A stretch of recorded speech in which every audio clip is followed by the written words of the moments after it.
Hi, everybody. Welcome to the Hunting Illinois podcast. Today we got the whole crew again. So we got Lauren, Dan, and Curtis, who again, webcam still does not work. But we'll be here today and we are going to be talking about an awesome mentored hunt that we just went on.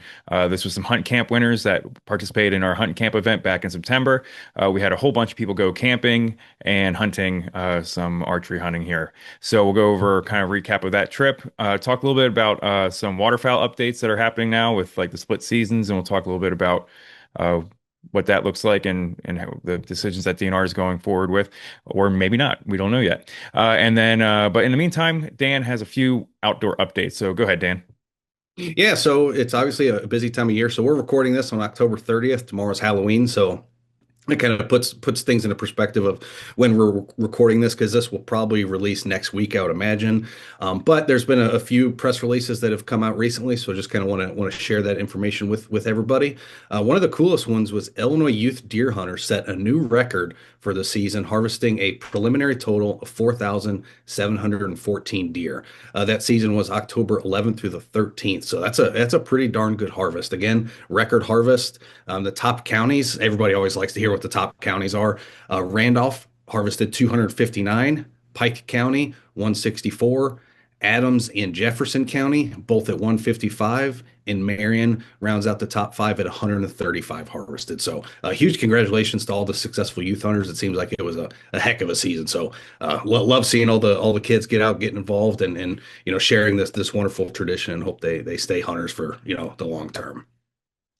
Another kind of harvest preliminary report came out. We just concluded the fall harvest, or the fall turkey firearm season. So that was October 18th through the 26th, I believe, offhand. And this year they harvested 255 turkeys during this fall firearm season. That's a little down from last year. I think last year the number was just under 300.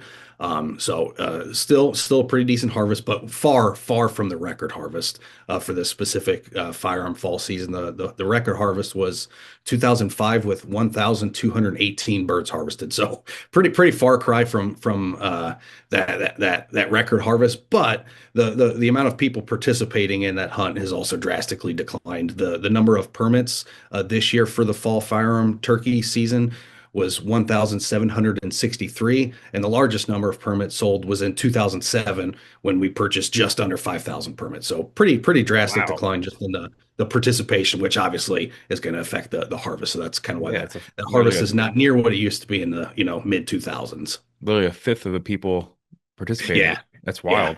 it is.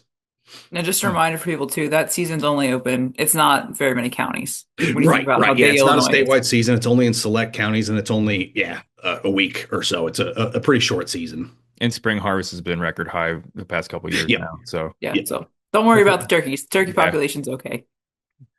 And sticking with turkey, just since we're talking about turkey a little bit, the lottery, I know we've talked about this every episode, but we're going to keep hammering on it just so you don't forget. But the first lottery application to obtain a spring turkey firearm permit is currently open. I shouldn't say firearm, it can be archery too, but to obtain a spring turkey permit, that first lottery concludes December 1st. So you've still got about a month or so, Mhm. but just to make sure to get that application in on time. Now, during this first application period, it is only Illinois residents that are eligible to apply. Non-residents will have to wait for the second or third lottery, but Illinois resident hunters can apply during this first lottery. And group hunt applications are accepted in this first lottery. And so what that means is, let's say all three of us want to go on a hunt and try to draw the exact same tag. We can put in as a group, and we either get that tag and we all hunt together, or we don't. So it's kind of an all or nothing. And according to the way things are written, there's no statistical change. It doesn't increase your odds or decrease your odds whether or not you're a member of a group lottery application, but that is an option during the first lottery permit. And if you're And then, curious how to do that, Jason has a great video. yeah, And I believe we're going to have an upcoming webinar on how to do that as well. So stay tuned for more information on that. yeah, and Yep. that's going to be a noontime webinar. I forget the date offhand. It's coming up pretty quick in a week or two, but it's going to be a noontime webinar, and Jason and I are going to dive through that application process. But we're also going to show what we look for in a piece of public land. So obviously, going through the process and which buttons to click, that's one challenge. But a bigger challenge is just where to start, what to look for. And so we're going to look at some different data resources, whether it's, the public lands hunting reports, some of the surveys conducted by the Human Dimensions Lab over at the Illinois Natural History Survey. We're going to look at some satellite imagery and just kind of start to develop a plan for this application. So definitely stay tuned and register for that webinar if you're interested in diving more into your turkey application strategies. Yeah. You can register on learnhuntil.com and you'll find a link. And if you can't attend the live webinar, again, that one is at noon. We will throw a recording up on YouTube. So even if you are unable to make that live recording, we'll definitely pass that recording along. It'll be posted on YouTube pretty quick after. That'll be Tuesday the That'll be on 18th. no Oh, Yep, on gotcha. November 18th. Yep. Jason and I are both Perfect. like, we have this somewhere. Yeah. Awesome. So it should be a lot of fun. All right, moving right along. Kind of last news update. This is kind of a big one that came out.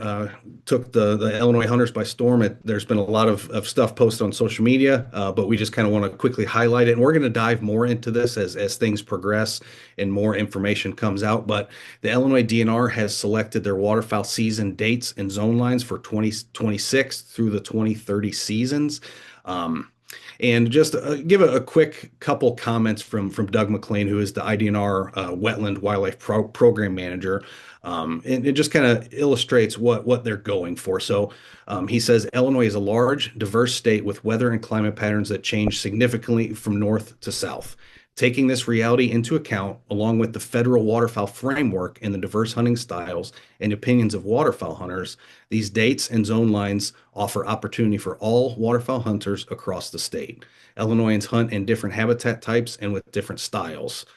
Now, one thing that I think is pretty important to mention, and he kind of discussed it there a little bit, talking about the federal framework. And so when states make wildlife regulations, a lot of times they have authority over the state wildlife. However, we're talking about a migratory species, so this is a species that goes from state to state to state, and so there is a federal framework in place that basically states have to abide by when they're creating their zones and their season dates. And one of the biggest ones is if Illinois continued to have four zones like we have historically in the waterfowl zone, we were not able to have a split duck season.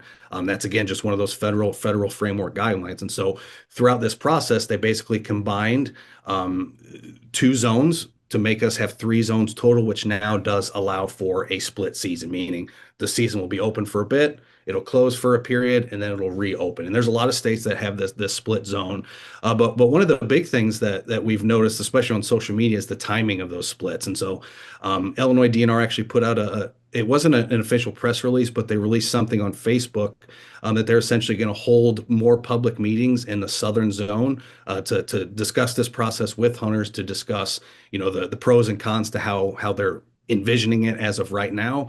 And so those meeting dates, Curtis, correct me if I'm wrong, but those meeting dates have not been publicized yet. But once those meeting dates are posted, we'll definitely pass that information along. Yeah, those meeting dates have not been posted, but our friends at Delta Waterfowl are having a public meeting for waterfowl hunters on November 10th at Carlisle. It's at 6 p.m., and if you search up Carlisle, Illinois, Delta Waterfowl, you'll find the info for that. But it's just going to be a public information gathering meeting where they're going to try to find out what waterfowl hunters think about the new proposed season and kind of get a solidified message to go forward with the IDNR when these meetings do get posted. Excellent. Yeah, and so it's again a tricky subject, and I really do want to reiterate Doug's comment about the how large this state is, right? It runs very north south, and so these zones are a necessity. But I really prefer, I mean, just this is my personal opinion. I really do like the idea of having fewer zones and having a split season. Now, personally, I would like to see the splits a little bit longer. I think here in the central zone we have a fairly short split that's only 5, 6, 7 days, something like that. I can't remember offhand. But in reality, that's just the nature of the beast. So we'll continue to monitor this and bring you information as things transpire. We'll also have a link to the full press release that IDNR put out that shows the zone maps, that shows a little bit more of the structure and the reasoning behind the decisions. The issue that hunters seem to be having the biggest problem with, and frankly I agree with them, is that having the split go over the holiday break, which has Yeah. historically been a really important hunting period for waterfowl, small game in general. That is, I mean, a lot of duck hunters I think are in favor of the split. It kind of, in a way, gives you a second opening day. I think the splits, like you said, Dan, I like about 2 weeks, I think, is the sweet spot for splits. Gives hunters a break, gives the ducks a break, and gives you almost a second opening day. People are in favor of that. They're also largely in favor of the later seasons. People love that because we've had a lot of ducks here late the past several years. A lot of people have noticed that, but it was that the South Zone, which had a long split, which, hey, that might be okay, but not if it's over Christmas and New Year's when a ton of people hunt, especially families. You got kids coming back from college. I remember being in college and I hunted all the time during that break. So I would be beside myself if that was taken away from me. So that was probably the biggest issue, and I think that's one of the things that probably these meetings will bring to light, and hopefully that will get changed. My opinion, but Yeah, and I do want to give credit. IDNR, they received a bunch of communication from the public, and they were willing to reevaluate and reassess rather than just, hey, no, this is how it's going to be, we're going to move forward with it. So definitely keep your voices moving, and again, if this is something you feel strongly about. Personally, I've never hunted the South Zone, so it's not a huge issue for me, just where I live and where I typically hunt. Again, I do wish that Central Zone was a little longer of a split rather than just the 5 or 6 days. But again, we'll keep everybody posted on how this transpires. And again, if you have any feedback, both positive and negative, let that information be heard. Your voice is important. Mhm. And then, Jason, were you going to say something? I was just kind of lead Curtis into what he said anyway. I was just going to ask, Oh, okay, as a perfect. Yeah. non-waterfowl hunter, what is a split? What does a split even matter? Like, what does that help do? And then he helped Yeah, and answer. different states use it differently. So again, I grew up hunting in Kentucky. That's kind of when I first dove into waterfowl hunting, was during college, and they actually have a split to where, Curtis said people like hunting over holidays. And so again, it's been a decade or more since I've been there, so the season dates have probably changed. But when I was there, we actually had a split season where it opened for a few days around Thanksgiving to allow those families to hunt together, to allow the people who are traveling coming back home to hunt together, and then it closed, and then it reopened, a few weeks later for the rest of that 60-day season. So every state does it a little differently, but yeah, hunting over holidays is a big part of duck hunting. I mean, Well, it's and did it's you like want to what we mention talk real about. quick? One of the benefits of duck hunting is the socialization of it, right? Where deer hunting, you're solo. For Well, me, I and love you hunting mentioned waterfowl because the we get to the talk. 60-day season. Did you want to mention why that's important? Because I don't Say know it a again. lot. Sorry. You mentioned the 60-day season. Do you want to mention like with the split and why is the 60-day with the kind of the limit on the number of Yeah, so days? essentially the 60-day limit is essentially one of those other portions of that federal framework where a state can have a 60-day duck season. And so some states will have a few weeks, take a few weeks off, and then finish out that 60 days. and that's flyway dependent. Yeah, As you know, like the California folks, they get what is it, 120-day it's a season lot. over Yeah, there, so yeah. a little bit different. But that can also be cut back. So if we have poor breeding conditions for a couple years in a row, we could get pushed back to a 30-day duck season, which then timing becomes even more crucial because I mean you're only dealing with a month. That's Yeah, tough. yeah. So the split basically just kind of helps. It's how you can kind of help portion out those 60 days. Yep. So just in Yeah, case we anybody isn't know. aware, it's one of the benefits as to how to kind of spend those 60 days. Yeah, that's a good point. Yeah, that's our budget. Like the feds will only allow Illinois to have 60 days of normal duck season, and then of course we get the teal season, which is extra. But yeah, that's a good point. So it's not like that's what these splits do, is that they allow the season to go later while still starting at about the same time. Which again, I sincerely appreciate. Like you said, Curtis, the past few years we've had some really late pushes of ducks, and sometimes it was after the season concluded. So getting an extra week or two is definitely advantageous for sure. Yeah. And we're going to be seeing that, I think, as climate changes. I say the buzzword. I'm sorry about it, but as if we see these warm falls continue on, it's going to keep pushing that season farther and farther back before everything freezes up each year. Unless that trend changes for some reason, that's just how it's going to be. Yep. And even in the years where it is super cold, we've got so many like really good waterfowl hotspots in the north now that waterfowl really don't have to move like they did in the past. And not just waterfowl hotspots, but look at golf courses. Look Mhm. at subdivisions that have lakes that never freeze because Yeah, they're they're either aerated heated. or yep. Yeah, they're I mean, I live aerated. next to a nuclear power plant cooling lake. Like that thing is always crawling with birds because it's warm. Like If you they have a great time. if your life is a migratory bird, that's one of the hardest things in your life is completing that migration. If you're able to short stop and handle the winter and maybe deal with suboptimal forage, but save yourself hundreds of miles of travel, that's probably worth it to you. At least that's what the ducks are choosing. I know some of the duck hunters down south would disagree with that, but hey, the ducks are choosing that, the geese too, and we gotta deal with what we get. Hmm. Try to maximize it, you know. And I think the splits do that, but yeah, what's the right length of split, and when is the right position of a split? Anyone's guess. I just hope that they listen to hunters and don't do the splits over time periods when a lot of people are kind of like reliant upon hunting, like the break that they've got it over. But any other time, I'm all for it. I love the split.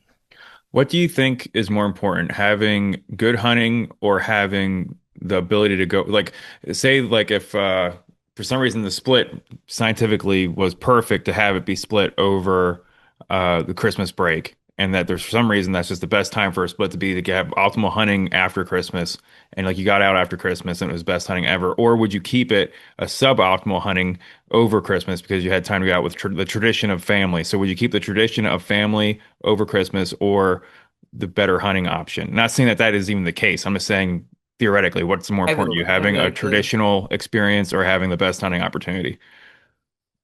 For me, I feel like you've got to maximize good hunting opportunity, and that probably means that you hunt over the break, even if that's not the best time to hunt, because that's when your hunters can go. And that's hard to say because a lot of different factors go into that. But if you do it the other way, then you're really favoring. Who are you favoring? You're favoring retired folks who can hunt whenever, it doesn't matter, and you're kind of limiting folks who might be, people that have a job that don't have as much vacation, so young adults. You're also really limiting college students, which that's their only time maybe to get back home where their equipment is, where they can actually hunt. And then also anybody in school younger than that. I know we all, when we were kids, we all played hooky a time or two to go hunting, but you can't do that too much or they'll start to come after you. So, all those things that limit people from hunting, for me, I got to have it open when the people can go. Again, that's just an opinion. Other people could disagree with it, but for me, that's what I would lean on. Hmm. Especially, I feel like just from what I've seen with waterfowl, especially because it is so social. Like I could see with other things, maybe that being less of the case, but like even if you have kind of a crappy waterfowl hunt, if you're out with your whole family having a good time, you're still gonna have a good time. Does that make sense? Yep. No, absolutely. Yeah. And No. that's usually a really good time to hunt as well, because I Hmm. mean, we're a migration state for waterfowl, so we are dependent upon pushes, and then we need more pushes to get fresh birds. Because once the birds get stale, even once they're around, they're really hard to hunt. So we're reliant upon that. So anytime you're picking a date, it's the same thing if we were going through an outfitter to duck or goose hunt, picking a date for whatever, November, December, January, you're drawing a date out of a hat. I mean, good luck. You're hoping you hit the weather right, but there's no way to know that far in advance. But generally, the break period is some of the best hunting. I haven't hunted a ton in southern Illinois, but just in Missouri in general, where I was, which is maybe a little bit further north than southern Illinois, but that whole break period was prime time of the season a lot of times. Yeah, no, I agree. I think that definitely tradition, spending time with others trumps hunting success. So as I think that, and that goes for a lot of hunters. I think a lot of people look at it as a success. Even and again, not saying that this is even the case. This is actually a good time of year, as you were saying, probably to get out. But just in general, it's the thought experiment of what do you Yeah, yeah, I was going value for more? Jason's hypothetical Yeah, there. Like, but so yeah, so I assuming disagree. even if you only got like a bird, it's still gonna be, you Right. know, a fun time because you're gonna watch your brother probably slip and fall and get stuck in the mud, or, you're gonna have some good memory come out of it. Yep. I'd say if you're looking for a part of the season that's bad, it's the beginning a lot of times, because it is good, right? Opening day, opening weekend can be good, but then there can be a lull where we just don't have a lot of new, fresh birds, and the birds we do have here kind of know where the hunting holes are. So if I was picking a time for a split, I would put it right there in the beginning and save that time for later on. Hmm. Cool. Any other thoughts on waterfowl in the split season at all? No, I think we'll just have to see how things play out. Yep. Yeah, I know. And I think again, I we should emphasize this does not take effect this year. This is we're talking 2026, 2030. Just to reiterate that point, nothing is changing this year. yeah. Yeah, we still have the four zones this year, and the seasons are similar to what everybody's familiar with for this year. So, yeah, good point. Hmm. Cool. Awesome. All right. Well, talking about making memories, we were lucky enough to go out with how many folks did we actually have? I think we had five or We had six six hunters mentees. with us. Yeah. Okay.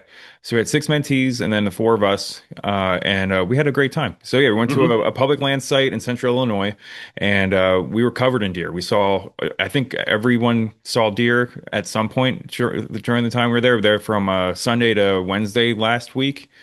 And yeah, I think we have three of the six had deer in range, I think, and the other ones all saw stuff. You guys have anything you want that comes to mind right away you want to talk about?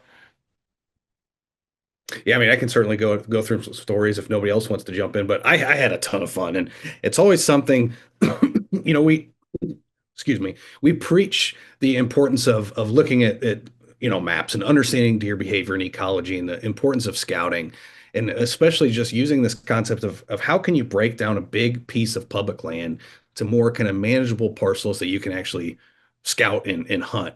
And every time we do this and we go to again we this was my first time at this piece of public land. Curtis had been out there scouting, ran a couple cameras for us, so we had at least a general framework. But when I got there, Sunday morning, before all the mentees did, I did a couple hours of scouting, and again, it just shows the importance of being able to put in the work, understand deer behavior and ecology, and how they naturally move through the landscape during that specific time of year, and it paid off, right? We had, like you said, really successful hunt. We should have had probably more deer on the ground than we ended up with, but we did get one down. I was with a mentee, and he shot a nice little spike buck. What was that? Tuesday morning, I think, Yep. something like that. Yep. One of the mornings, and yeah, multiple mentees had deer in range. We had one mentee that Lauren and I were actually sitting with on the very last morning. Because we had a couple people take off early. So Lauren was just kind of, hey, let me poke around with the camera. And she kind of sat with us, and we had a doe. We were sitting there, and it was, I don't know, Well, probably we'll have 8:30. Jason put the overlay because I got a Yeah, video we of do it. have a bunch of videos we'll Oh, share, but cool. we were sitting there. The wind is howling, and we picked this It site. was so cold that It was morning. It cold. was a That was the cold coldest freaking day, I wind. think. But we picked this specific area just by looking at a map, and it was a really unique field that had essentially what a lot of us look for, a funnel. So we had two really nice prairie grass fields. That had a ton of feeding activity. We walked through them, and you could see little greenbriers had been nipped off. They've been browsing in there quite a bit, and we found a ton of tracks in the soil. So we kind of sat right on that funnel, and we're sitting there, and all of a sudden I just hear a very slight and I look over to my left, and there's a little yearling fawn. I kid you not, like 4 yards away, just locked eyes with us. And she probably stood there. It felt like minutes, but she was probably there for, 5 or 10 seconds and ran out front, gave a decent shot opportunity. She turned broadside for just a few seconds, right at about 11 or 12 yards. But our hunter was just a little too slow to get the crossbow moved in that direction to get a shot. But again, great experience. And No, no, don't shoot. Meh, meh, meh. I had can't believe another Dan got her similar. to stop. What's Like, that? I can't believe Dan got her to stop. Like he Yeah, that looked at that her and man she trick stopped, really and works. I can't believe it because she, like I said, she saw us, and she was.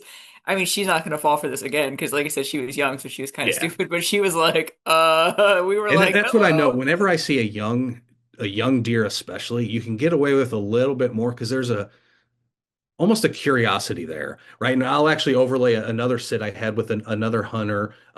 Actually, the first day we were there, so Monday morning, we were setting up on this, basically just a few hundred yards away from where one of our mentees shot one, and then where this story that Lauren and I were just telling, but set up on the edge of another field where we had two basic, almost like old logging roads coming together on the edge of a field, a ton of sign, and another yearling stepped out at about 25 yards and just looked directly straight at us. So there's never a shot opportunity, but I think it illustrates the point when these young deer they have the spark of curiosity to where they like see something and they're like, what? And they do this like head bob, and they'll even take a few steps towards you. And so I knew when that doe kind of busted us from 4 feet away that I could probably get her to stop. If it was a mature doe or a buck, I probably wouldn't have even tried. They would have just continued on their way. But those young deer, they're a little stupid, and so I just gave a couple meh meh, and I mean again, she stopped on a dime and gave And us she ended up stopping just like a it was two like second window or so where she was broadside, and then she did the curiosity thing, turned straight to you, yeah, it and was like starts a doing direct this. straight shot. Yeah. So you can hear Dan in the video be like, no, because Yeah. with that front Because I could shot. see I could see our hunter getting ready, and then I saw that deer turn. I was like, "Don't shoot that! Nope, nope, nope, nope, nope." But it was cool. No, And it our was a hunter ton of was fun. like super excited. So even though she didn't get the shot, she was just like from that whole experience, she was just like she Yeah. was super excited about the whole thing. But it was really cool to see. But yeah, it was. But yeah, we were like I said, Dan and I were chatting, and we both just like looked, and we're just like, oh, She's hello, right because there. she was right there. Yeah. And again, we're on the ground. We're not using ground blinds. We're just using the natural vegetation that's there. And again, that deer snuck 5 yards. Can't complain about that. Now, I'll give a quick kind of rundown of my hunt with the hunter who harvested one. So this was Minaj. You've probably heard us say his name a time or two. He's a hunt camp ambassador, been around the block quite a bit, but he came along just as a hunter, and we had a couple people leave early, so I went and sat with them one morning. And one thing I found when looking at this field was again another one of these prairie grass bedland or bedding areas that was full. I mean, just chocked full of cedar trees. And so it's one of these prairie fields that's starting to look like it's getting overtaken by the forest. It is just thicker than snot. And I knew it was a bedding area. We had seen doe beds. We found a few doe beds in there when Minaj and I scouted it Sunday Sunday afternoon. And so I felt pretty good that that was a pretty active bedding area. And we had a perfect wind coming out of the west. And so we sat up on the east side of the bedding area, what we talk about all the time, setting up on the downwind side of the bedding area. And here comes a little buck cruising along the downwind side. Again, this was a week ago, a couple, yeah, about 10 days ago. So we're still not to rut yet, but those young bucks are starting to get a little stupid. They start to feel they're like, what's going on? And so I find those little bucks, especially mid to late October, really on their feet and really checking those downwind side. And that's exactly what he did. And he walked basically straight into us. And it was another one of those. We were sitting on the ground and he walked from probably 50 yards to about 7 yards, and then he finally turned broadside, and Minaj was able to get a nice shot at probably 6 or 7 yards. And great shot. We ended up, when we were field dressing it, he hit the heart. He hit one lung, I think.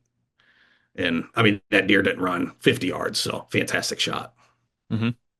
My favorite thing with that is we were able to do like an impromptu, like, all right, here's how you do a blood trailing. Here's how Hmm. you do like field dressing. Because it's really hard for us to do a field dressing workshop. So it was really nice to be able to show all of our, especially like the brand new hunters, like, all right, Yeah. here's how you do Yeah. this. Like, here's, and I got some good pictures out of it too. We definitely made a bunch of new hunters that week. That's for sure. It Yeah. was fun. Yep. So many of them said it was life-changing. And I mean, we're out Yeah. there and we're trying our hardest is to get people on deer and have fun and be as welcoming and have as much and not be like putting any stress more on these people than what they need to be. And just that little effort Yeah, really. there's a fine line there. You don't want to hunt them too hard to the point you're Yeah. like, this sucks. I'm never doing this again. Yeah. And I think Curtis had that a little bit with his hunter. I think there was a couple times where like, she was like, I'm good," and he didn't push her to stay out any longer than what she wanted to. Um, so that's good. But yeah, I hunted with the hunter that you hunted with there, who had one at 5 yards, and the first morning we had them come at 15, and they came out, and unfortunately they smelled. It was like three does came out at 15. I could have had a shot at it where I was sitting back off the trail a little bit more, and then she went out We were on in a the line. It trail. was like me, Jason, and then our hunter in like the woods. So it was Yeah, like, shoot. And Jason was in the perfect spot. It's yeah. like, and uh and they came right out on it was sandy soil where we were at, and they Very came sandy. out and it smelled where right probably our footprints in the sand, and she turned the lead doe turned right back around and hopped back the way she came, and we never got a shot at her. But they were at 15 yards, and that was a fun morning. And then we hunted around an ag field that night. It was like one of the only, it was a, what was it, winter wheat that was planted around, Yeah, and yeah. saw some deer from far off but nothing close. And then the next heard some morning, turkeys. We heard some yep, turkeys. heard some turkeys throughout, and then a couple people saw a couple turkeys around Yeah, too, they were couple, even couple gobbling. That flocks. was, Yeah, it was wild.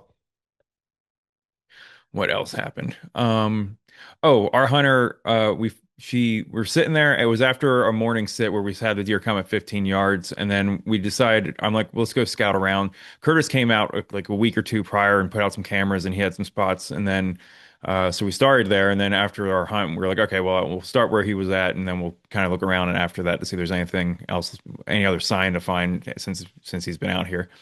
And so we walked through thick woods and then probably walked about a meandering mile, maybe between everything.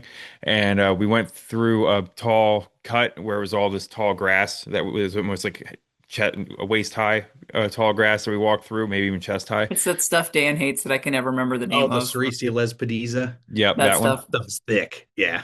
Yep. And then we got to a point, and then she walked across. We got to one of the mowed paths, and then she walked across the mowed path around the corner. And then I looked to the left, and there was a deer standing there about 100 yards away. And I was looking at her. I'm Which I like, couldn't "Oh, even there's see deer." because Jason is like a foot taller than me. If anybody's never seen us standing next to each other, like so I was still in the grass, I couldn't see anything, and Jason's like, "There's a deer," and I'm like, "Okay, like I believe you, but I can't see it." I was looking over a bush to see it, to be fair, yeah. And so it was one of those moments where like I think we were holding her bow because she's like, I gotta get situated. So she walked across the path we were holding her bow for her, and she couldn't get back, and it all fell apart after that. But as we're sitting there, she starts talking about how she dropped her hat, and I could hear her talking about this hat. She had a floppy brim hat that had like a mask attached to it. Like And mosquito veil, almost like a mosquito. yeah. And so I'm looking around at deer sign. I'm walking around. I can hear them talking to each other, and I can hear her being like, "Oh yeah, that was a hat I wore on our wedding day. We got married in camo first, and then I wore that hat because I had a veil on it. And I guess they had another ceremony that was more formal. But as I'm walking, I hear her say that. I'm about 30 yards away from looking for a deer sign and stuff, and I was like, I gotta go find this hat. Crap, I gotta go find this hat now. After we just walked I'm like, so we got to walk all the way back to our spot right now. Yeah. And so then I go back over, and then they're like, "Hey, did you hear she lost her hat?" And I'm like, "Yeah, I heard she lost her hat." And I'm like, "All right, so let's go try to find this camouflage hat in this thicket of Lesbedeza." What? Lespedeza. Yep. Okay. So so she was getting worked up about it too. So I was like, "All right, so let's go and check this out." So we go in, and thank gosh, we probably walked about 30 yards. And also you can kind of see the path that we made through it. So I'm like, "Okay, just try to stay on this trail, and if we go all the way through without finding it, then that means we got to go across the trail into the woods again." But Okay, I was like, if we don't find it here, it's gonna suck. Because our yeah. way back was like, like it was Yeah. not. Like you hit a Yeah. thicket, you go around a thicket. You hit another thicket, you go around a thicket. There was no trail. We didn't like walk down a path. We walked through woods. So thank God, 30 yards into this grass, we found the hat. And then she was very, very, very excited that we found her hat. And I was like, girl, that is a put in a box, store it at home hat. Put in a shadow Jason was box really and never funny. again. Jason was like, "This is a sentimental hat. This is Yeah. not a take this in the woods hat." Yeah. So I'm like, that's not one of the ones you bring He's out. like, put it on. He's like, I want to make sure I know where you put that hat. So Yeah. we make sure we have this hat when we get back to camp. It was really funny. Uh, Yep. but yeah, she got her hat. She made it back. She did not wear that hat out the rest of the time. I'm That's proud to good. say. We did not have to go hat hunting again. Yeah. I'm like, we're going to Walmart and buying a $5 hat right now. This one stays at home. Yeah, yeah. And one thing we really started to pick up on where we're out there was the amount of scrapes too. They really started laying those down on the ground when we got there. So one of the first spots that Minaj and I scouted, we found a couple old scrapes, nothing too enticing. We're like, oh yeah, something's been in here. And so that was the area that my mentee Pete and I actually hunted the next morning. So the first morning, Monday morning, and we took the same old logging road. It's kind of a fire break, not really a logging road, fire break Yeah. on the edge of a timber stand between timber and a prairie. And again, the night before when Minaj and I were scouting, we probably saw three or four rubs or three or four scrapes, maybe one rub. But the scrapes didn't look too fresh. They had some leaves on top. That morning, I'll flash some pictures here. We literally saw probably 15 or 20 scrapes along that same trail that were all Mhm. made that obviously that night or that morning before we got there. And so I started to think, okay, why? And every time I find sign like this, I'm like, okay, why is he doing that here? And I think in that area, we predominantly have a west wind. And so he was putting his scrapes on the west side of that field in the hopes that now his scent is drifting over that entire doe bedding area throughout this entire kind of pre-rut phase. So whenever one of those does is ready to breed, they're already smelling his stuff and then they can go mark that scrape too. And then he's going to start chasing her. And so not only did that give me information that, hey, I'm probably in a buck's core range, but also told me, yeah, those does are definitely bedding in that area right now because he's putting those scrapes where he wants does to come across it, to smell it. And so that's the kind of information I always look for. But the amount of scrapes we saw, really that week, and I imagine I haven't been out since then. I'm going to get out tomorrow. Tomorrow's Halloween, so I'm going to do a full day sit tomorrow. But I imagine that they're going to be on the move. I think rut is just around the corner. We're not too far away.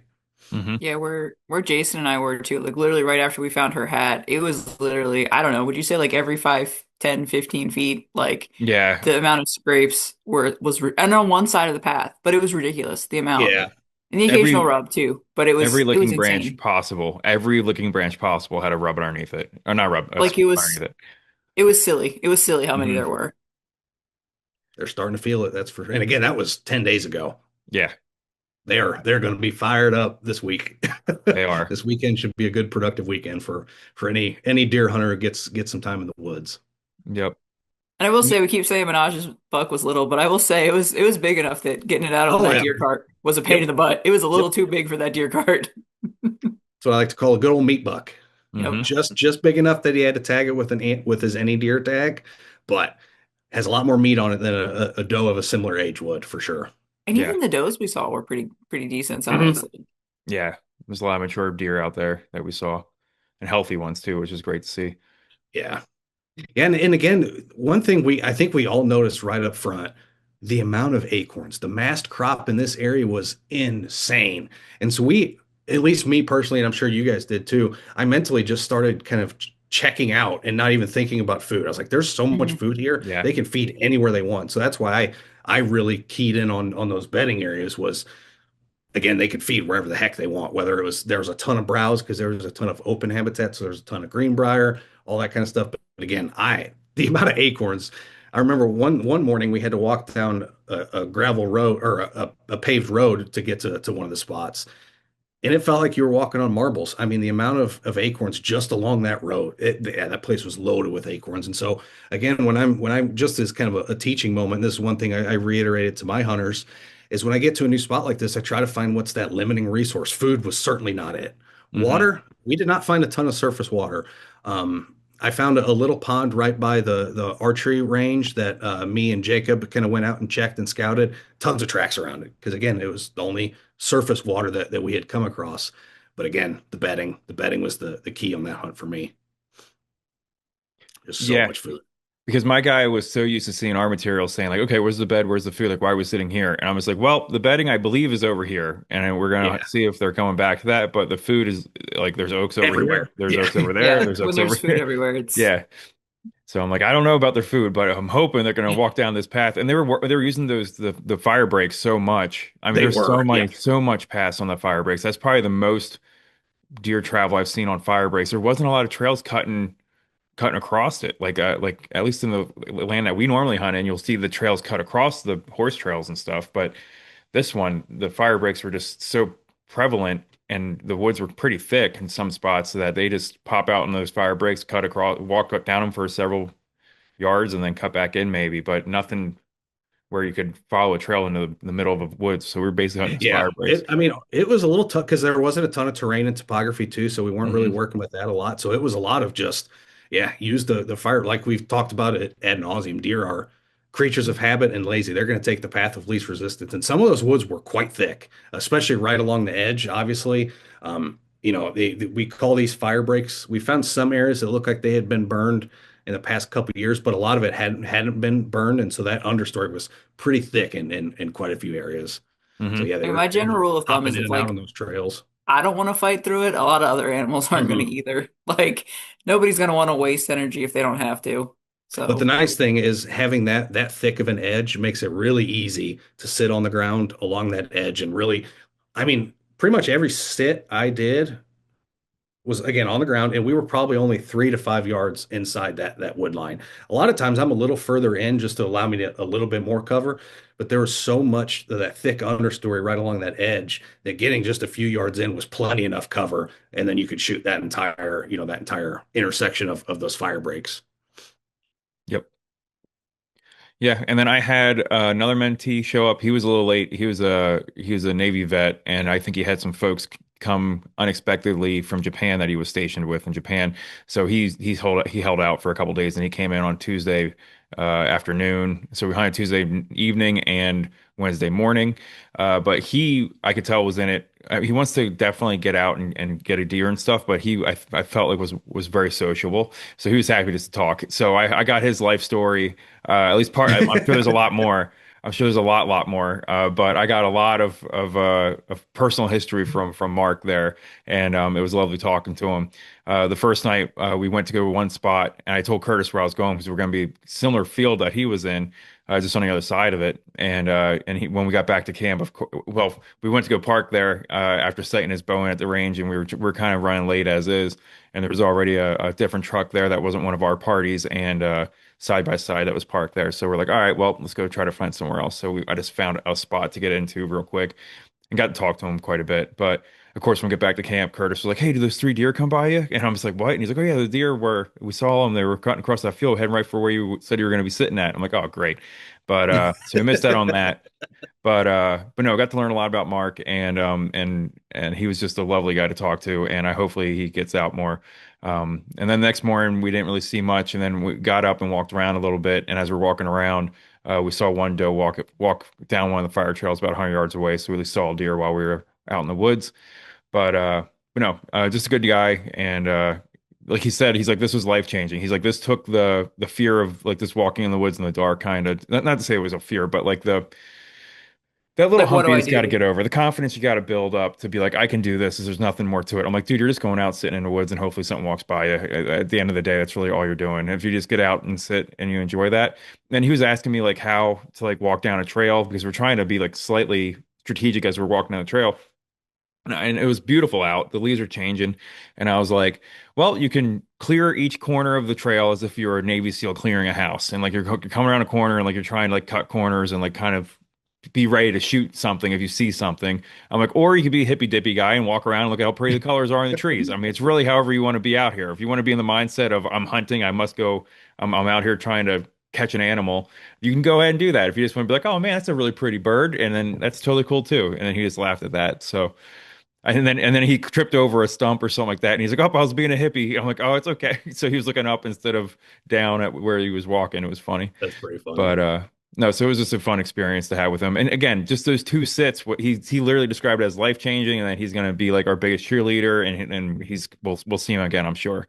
So really cool. Awesome. I'm really I'm really pumped because the hunter Curtis went with mostly. By the end, I've swayed her to come to some of our trapping stuff, so I'm very excited for that. I mean, she's super interested in deer, don't get me wrong, but she's been wanting to know more about the trapping stuff, so I'm just like, yes, yes, join us. So makes me happy.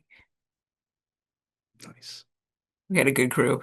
Hmm. It was. I'm gonna share my screen really quick. I pulled up a map of the area I was hunting. I zoomed in, so you shouldn't be able to figure out which public site. We don't want to, you know, shame the spot too much. But I think there's a lot we can learn from this. Are you able to see my screen, Jason? It's coming across now. It's black right now. There you go.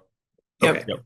So this is kind of the area that I focused on quite a bit. And again, I want to emphasize, I talked about this overgrown field full of cedar trees.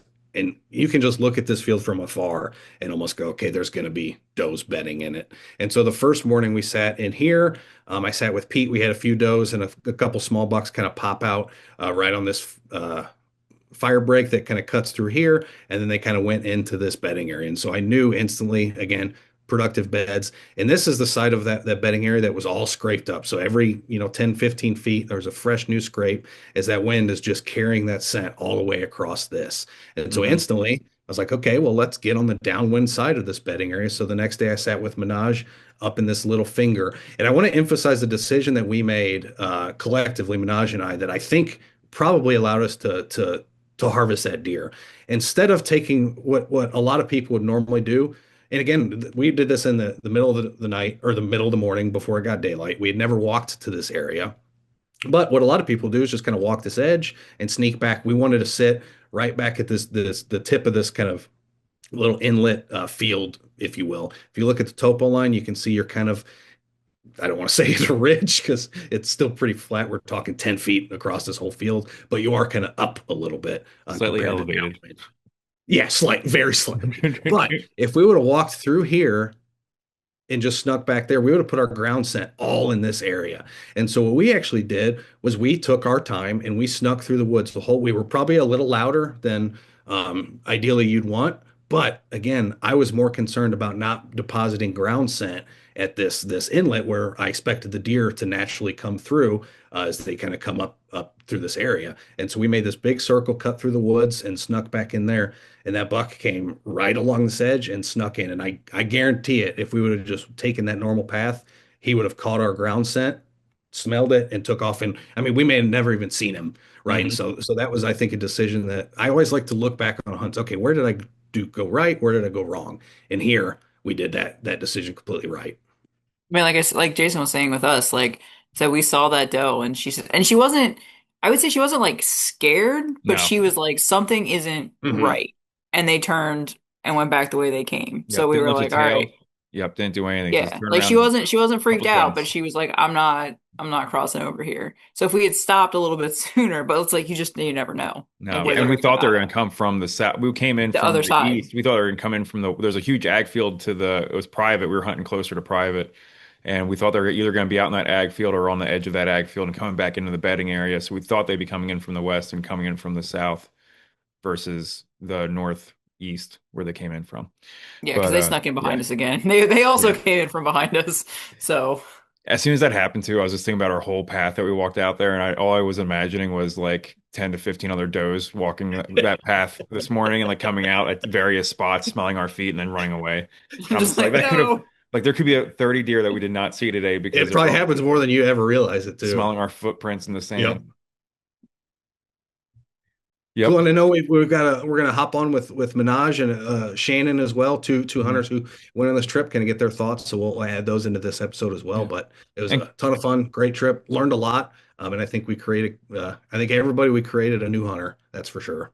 I would say Curtis, that did you? Curtis is, yeah, I was just about ready to say Lauren. Curtis's audio sounded pretty good there. When we first started, it was really low, but I think it's corrected somehow. So, Curtis, if you have any input you want to say about your hunting experience, go for it.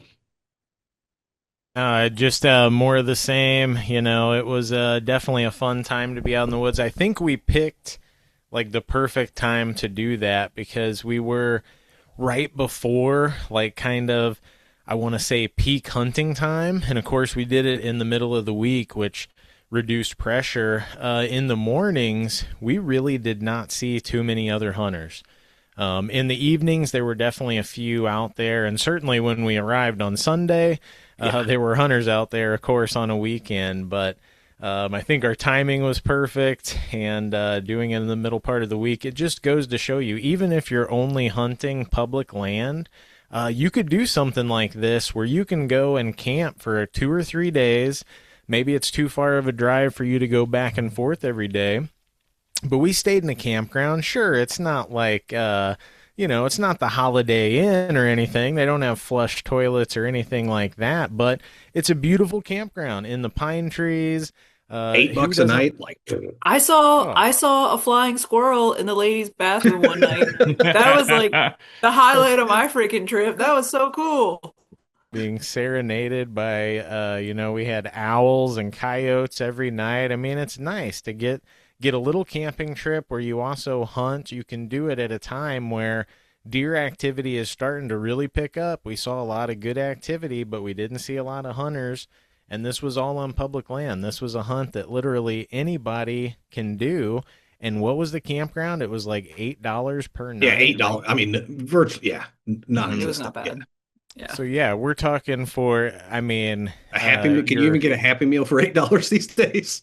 probably not with a No. toy.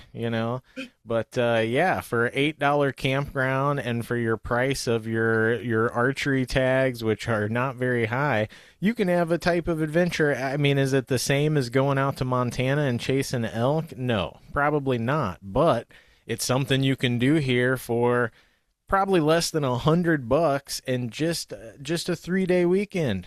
Take 3 days in the middle part of the week and go pretend you're Jim Bridger for a few days and yeah, eat hot dogs by the campfire. I Mhm. mean, the hunting's just part of it. Just the whole camping and building fires in the woods and listening to the owls and And I mean, strategizing for the next morning sit over at camp. And if That's you have one of like my favorite parts of deer camp is when we all just get down. Okay, what'd you see? What are you thinking for? And we're all yeah, if just you've got scheming and friends that you can coming up take with with you ideas. or yeah, it's fun.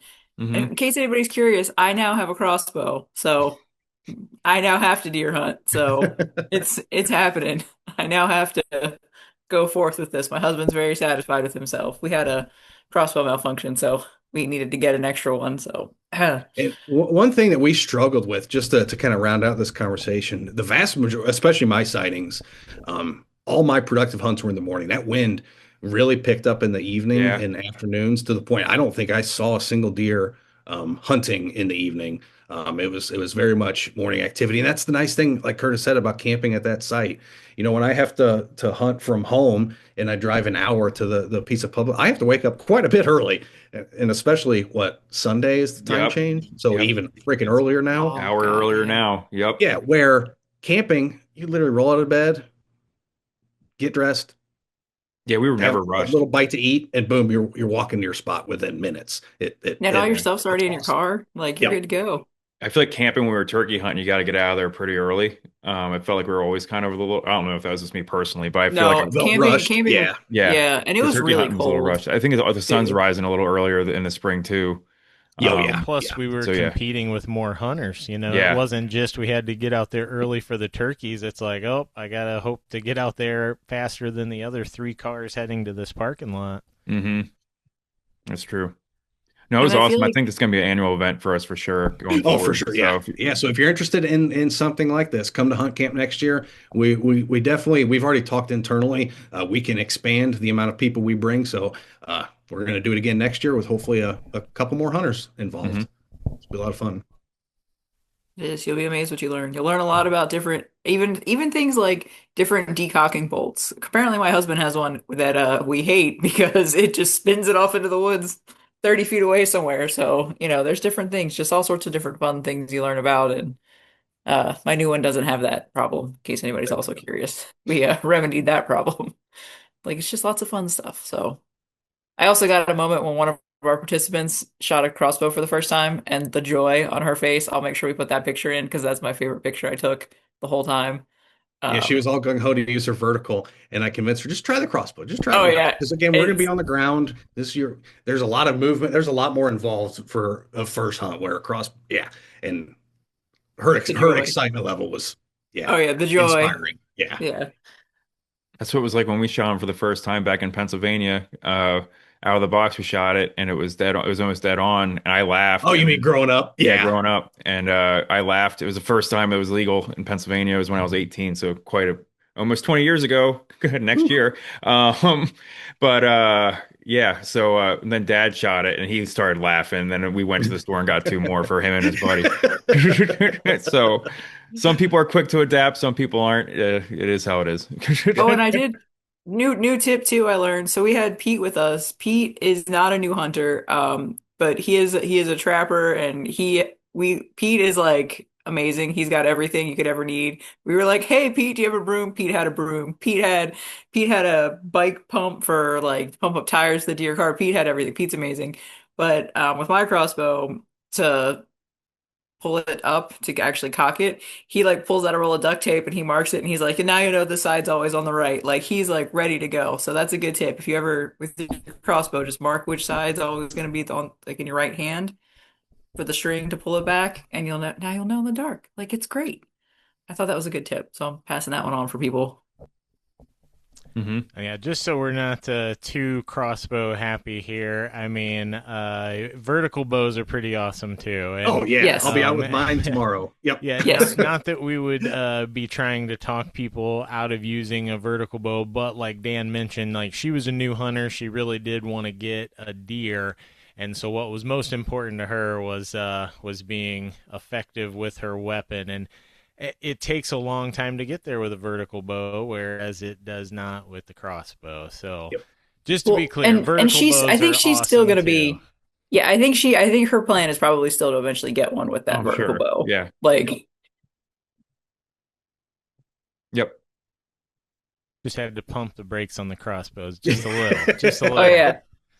Oh yeah, no. Like I said, my husband is so smug. Like, haha, now we have two. I'm like, yes, yes, now we have two. He's like, now you have to deer hunt. I'm like, yes, yes, I now I actually have just to put deer a, hunt. speaking of vertical bows, I just put a drop away rest on my Hoyt, and I'm very excited. I took it to the range was it last weekend? I can't, all the dates run together recently, and I really love the way it shoots. So I'm looking forward to getting a tree with it tomorrow.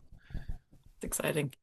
Yeah, Hope going somebody from a gets one. whisker biscuit to a drop away. It's a big change, but much needed. My whisker biscuit was getting to the point where, it's a bunch of little individual fibers, and I think I left it somewhere. It got a little too warm. I don't know. It basically congealed into one mass and it just kept Oh shredding my no. arrow. So it was time to replace it. I went with the drop away. No more whisket. Or no more whiskers. It's only a biscuit. Just a biscuit. Yeah. You know what honestly probably happened is I left like a bottle of DEET or something. That That stuff would do it. destroys plastic. Yeah. Like eats through it. Yeah. Yeah. But yeah. Well, I will anything else to say, add? nice thing about camping this time of year is there's no bugs.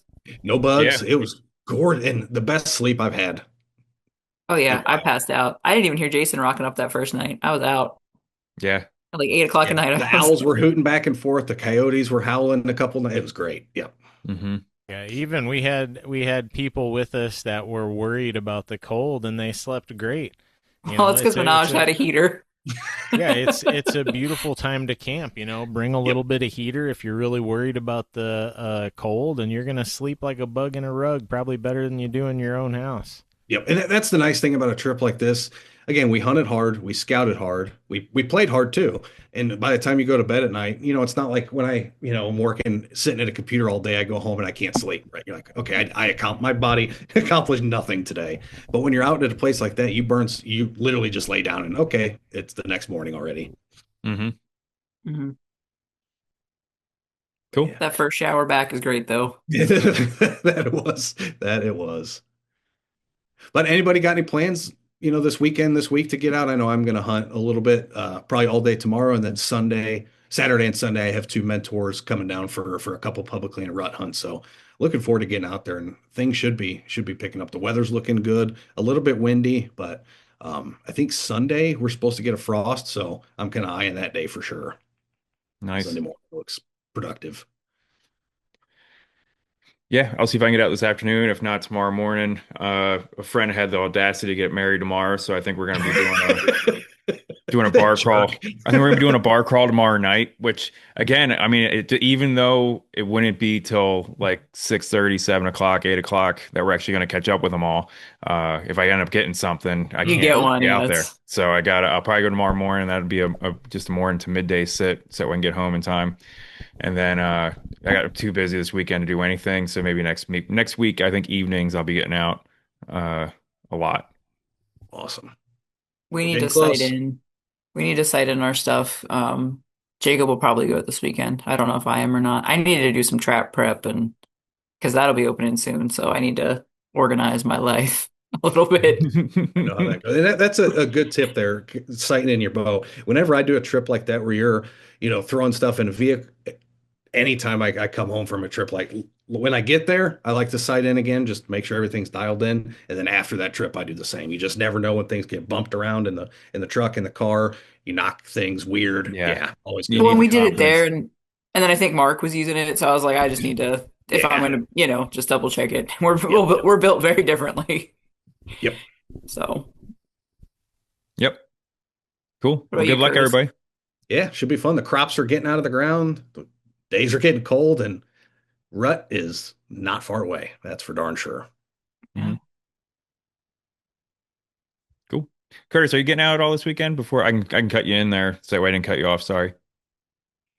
Oh yeah, we'll see. I on my family property, we've got like no exciting bucks whatsoever. So I don't know. I'm not it's right time to be deer hunting right now, but unfortunately I haven't scouted any public land and my private land is not turning up anything, at least by our cameras yet. So we'll see. I may do some squirrel hunting because there's still been a ton of squirrels, a lot of squirrel activity. So I might do that. We'll see. Nice. Cool. Alrighty. Cool. All right. Well, everybody have a safe and fun weekend. We'll see you guys next time. Awesome.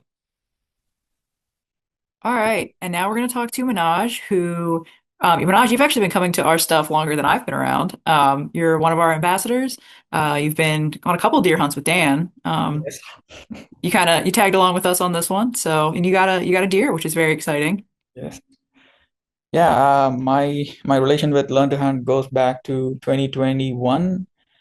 Yeah, I started attending the workshops and then I got my first mentored hunt with Dan. I got a doe there and then it goes on. Every year I attend the workshops, I go to the hunt camp. I really enjoy it. If you've been to hunt camp, you probably know Minaj. We usually stick him on registration. He keeps us Yeah. organized. And this year you got a buck. You got your Mm, buck. yes. Yeah, that's my first buck this year. I'm happy that it's with my mentor again, Dan. Dan was funny. He was like, Minaj, I'm getting real tired of dragging your deer out of the woods. It was cute. And we got a good picture that I'll make Jason put up of Minaj in the deer cart with Dan pushing it around. They both Yeah. looked pretty happy That's about it. funny. Yeah. And it was a nice sized deer. I mean, he didn't have huge antlers, but he had a big body. Yeah. He's a good sized deer. Yep. Yeah. And you've had some food. You've been eating him a little bit. You said you ate the heart, right?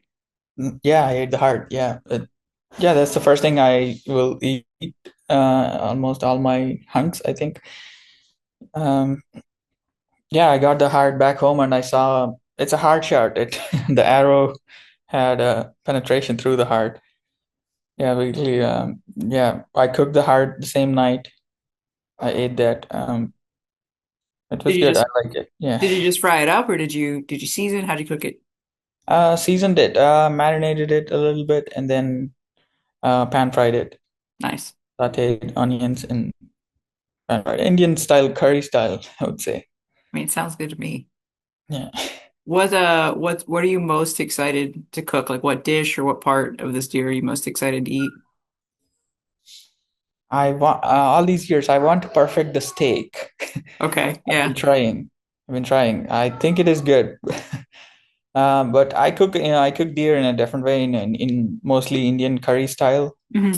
That's what my family likes it too. That's what I cook it that way. Nice, nice. That's cool.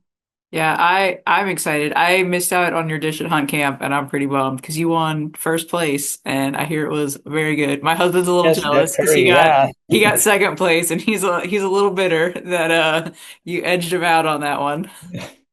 yeah. Everybody was.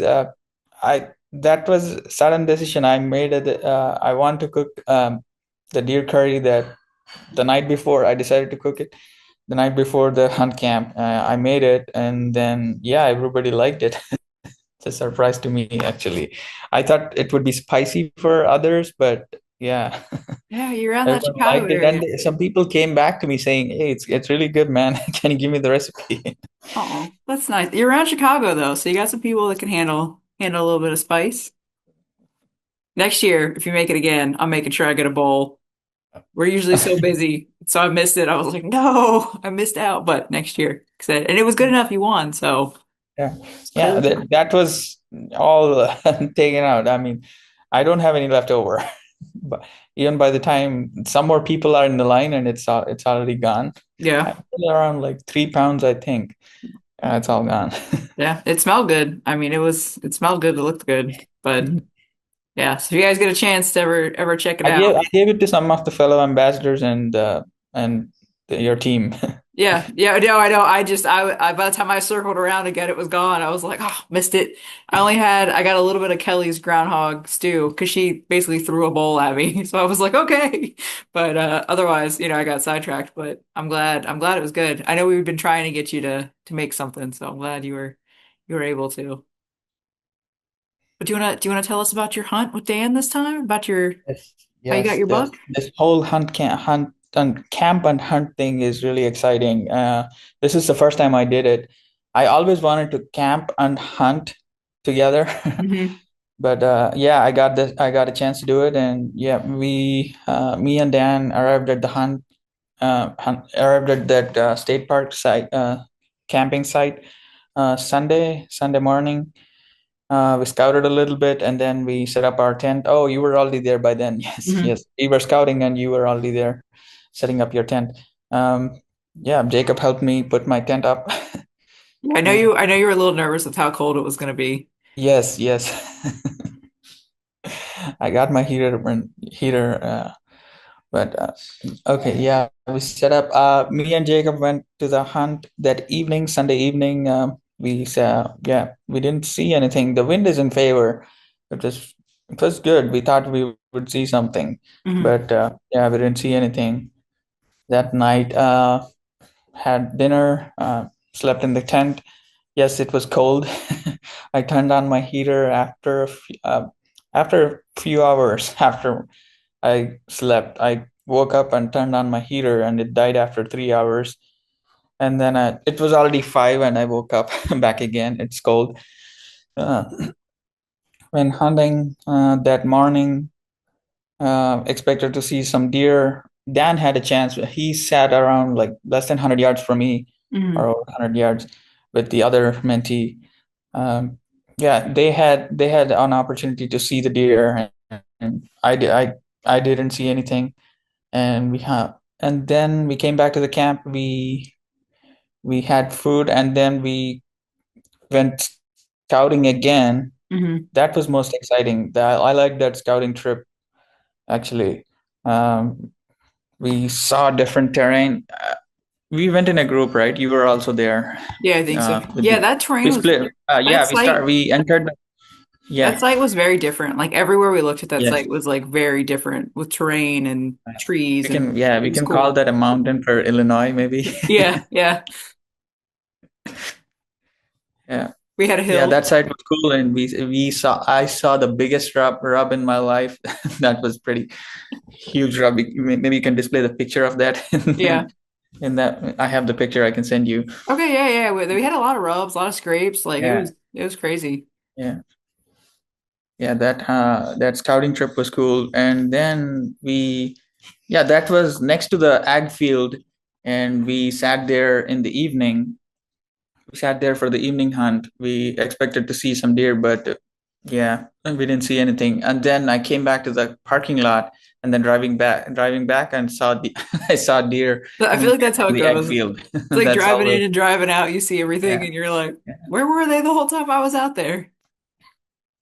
Yeah, that evening that was a little disappointing, but we really expected that ag field hunt would be good. Hmm. We didn't see anything, but yeah, went back to the camp.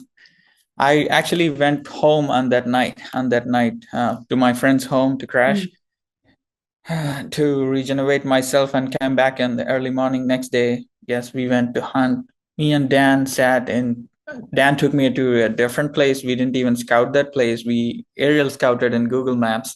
We thought that would be a good kill plot. It's a small Hmm. opening in the thick woods.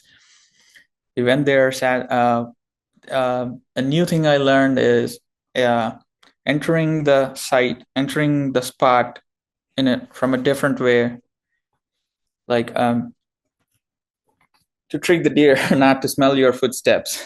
Yeah.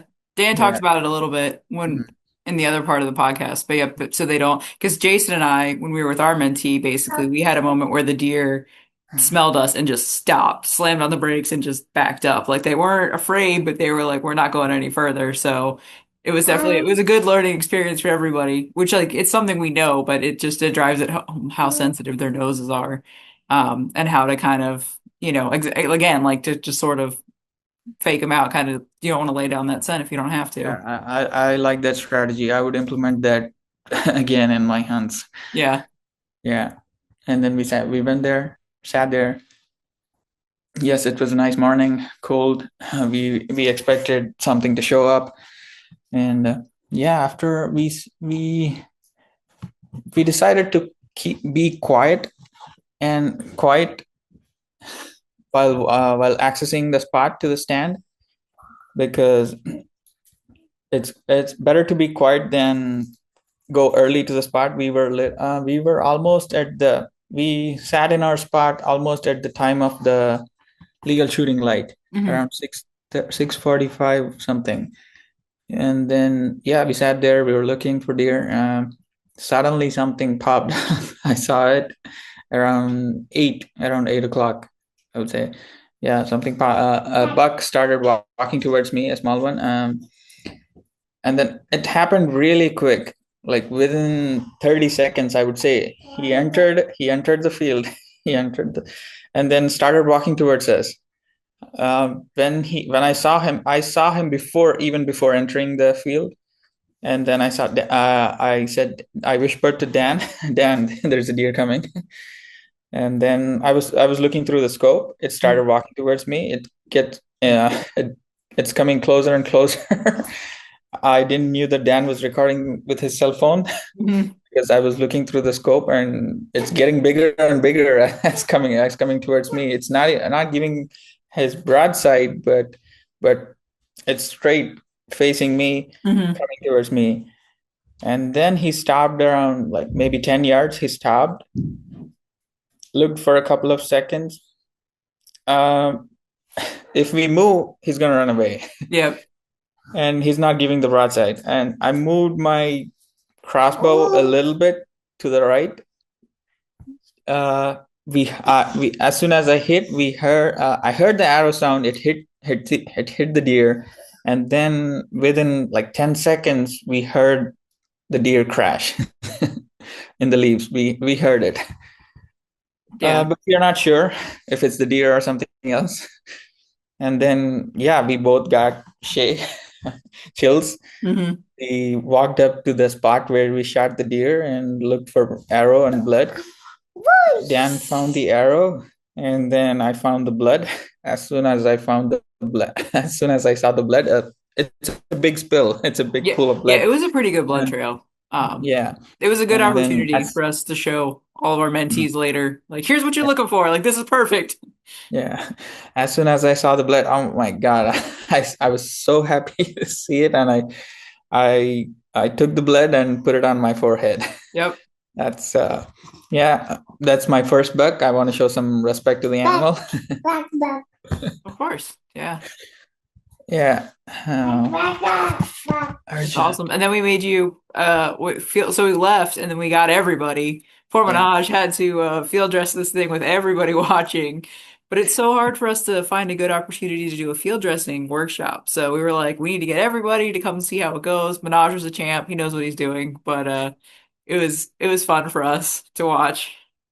Yeah. We found the first blood trail, and then we found little small chunks of meat, small Hmm. pieces of meat as we followed. And then we came back. We came back. It's only a few minutes after the shot. We saw the blood. We Hmm. want to give some time to, before we start tracking it. So we came back to the spot. We saw the video. Dan showed me the video, and yes, it hit. But there was a leaf in the video. We couldn't see where it was hit. Exactly where, yeah. Yeah, but we were sure it's going to be a dead deer because there's a good amount of blood. Well, and Dan's a big believer in like even if you don't have a video, and I've noticed this in general, like with what your kind of first gut instinct is, and then you kind of start to doubt yourself, but that's, you know, kind of going with your gut with that. So yeah. Yeah, I made that decision very quickly, like within seconds.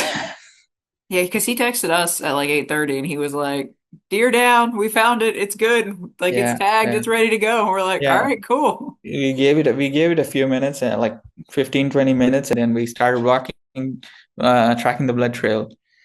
Within less than 40 yards, we found the deer. Yeah. Yeah, it wasn't Yeah, far. It didn't go yeah, far at all yeah, from yeah. where you guys Then we were able to connect the dots, saying yes, the crash we heard was the deer it going dropped. down. Yeah, Yeah. yeah, yeah. I was very happy with the with the buck, and then yeah, we came back to the camp, waited for everybody to come back, and then started putting the deer cart deer cart together. It was a Yep. new. We opened the box, me and Dan put it together, All the and wheels it were has flat. and it has a flat tire. Missing pieces. We Yeah, our one mentee Pete had everything ready to go. This is why you gotta love trappers. Pete's a trapper, and he had everything he needed. So Pete was our savior. He had a deer cart. He yeah, was ready. yeah, We used yeah. Pete's We deer took we cart. took his cart to the place where we shot where we found him. Yeah, we took our little army with us. Yep. We showed them how we entered and how we tracked the blood trail and all.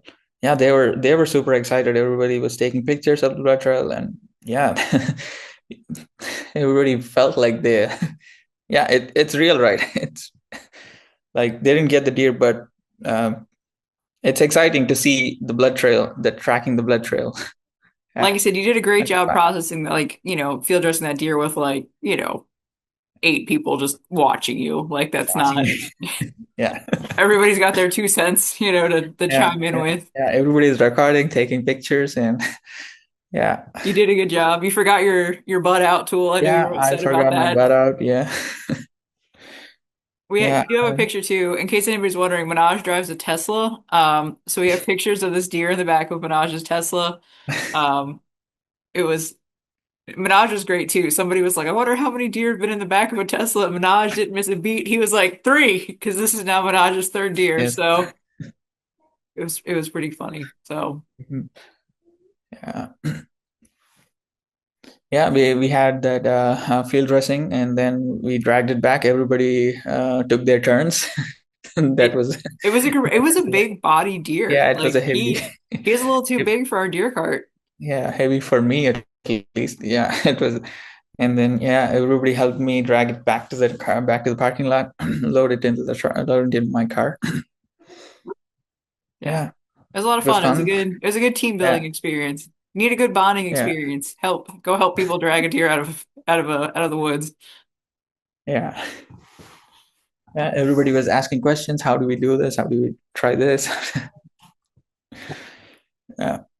And then your team, learn to hunt team, everybody was answering. This is how you do it. This is the part you avoid cutting. This is the part you be careful with.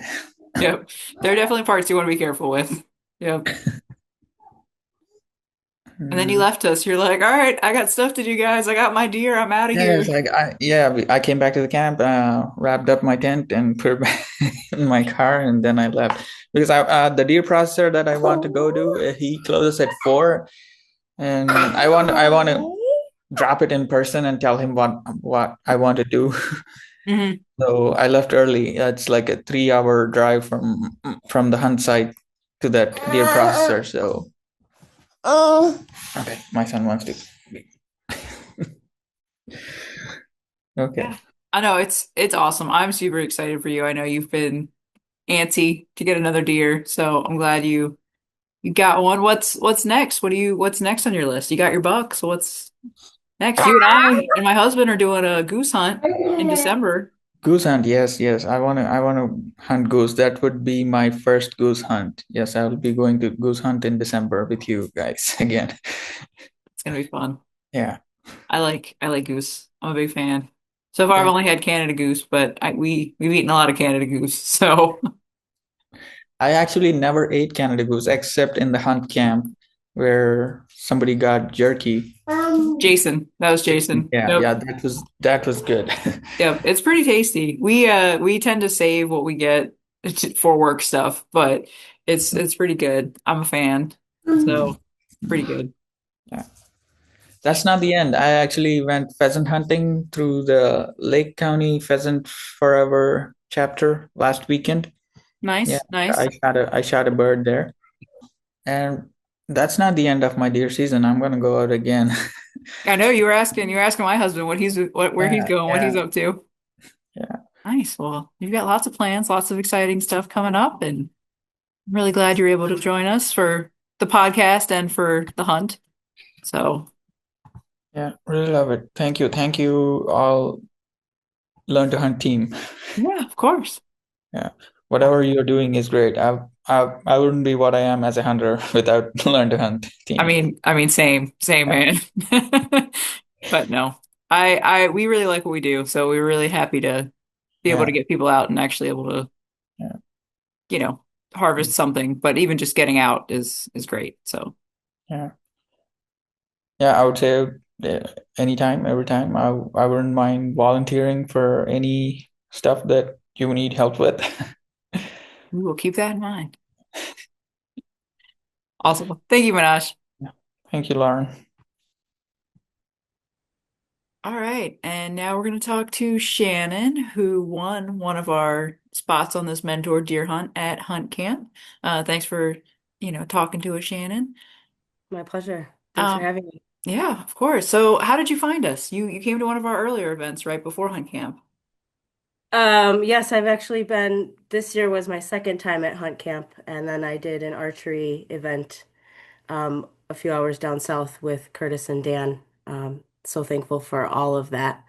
But I found Hunt Camp because I had just been trying to find things to do to pass the time. My daughter went away to college, so I was sitting here twiddling my thumbs, and I'd always had a passion for the outdoors, and I none of my friends are into it. So I was looking for someone or a group of folks who could introduce me to all things hunting.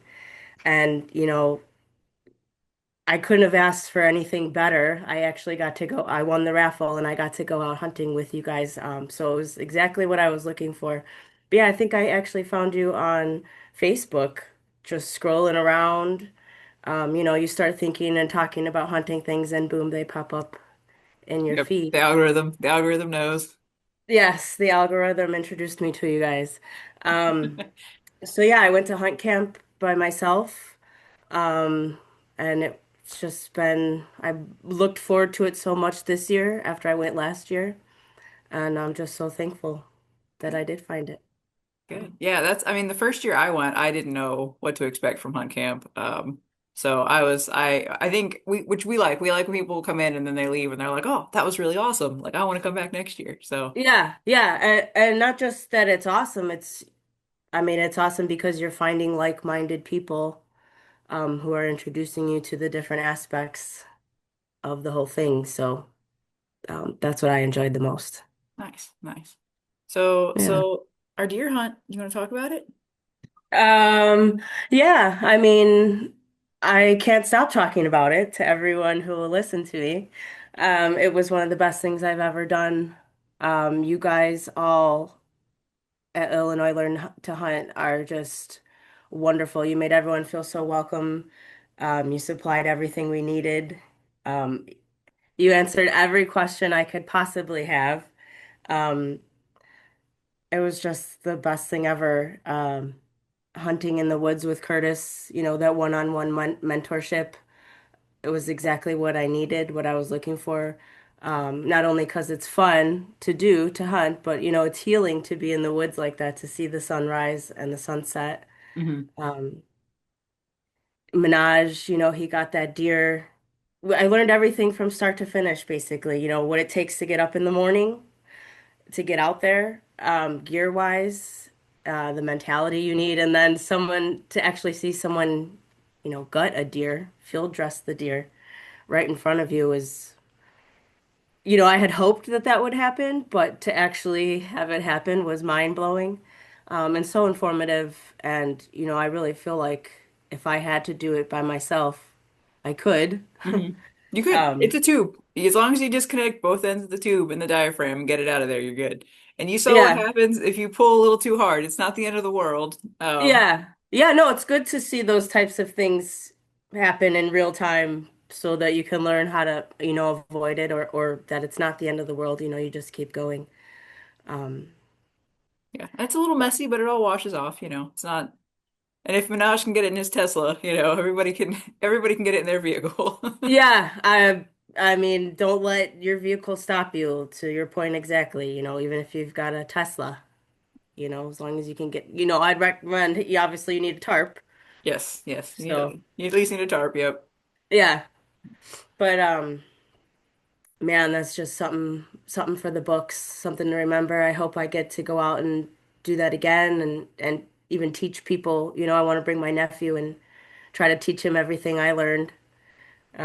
Especially using the crossbow. I've been having that on my mind. I need to do some research on which one I want to get, but that just made it, that was the cherry on top for me. Yeah, the best photo I got was Shannon when she pulled the trigger on the crossbow. Just the joy on her It face. was so fun. I didn't know I was going to be into that stuff. I've been doing some shooting the last couple of years at the range, Hmm. and it's a little intimidating.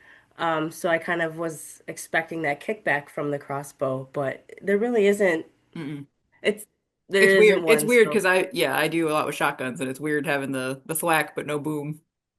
yeah, I haven't shot a shotgun yet, just a pistol. So when I do, I'll have to compare that to the crossbow and see Yeah, but which one is more you've done fun. a lot with your compound bow though. So, Oh yeah.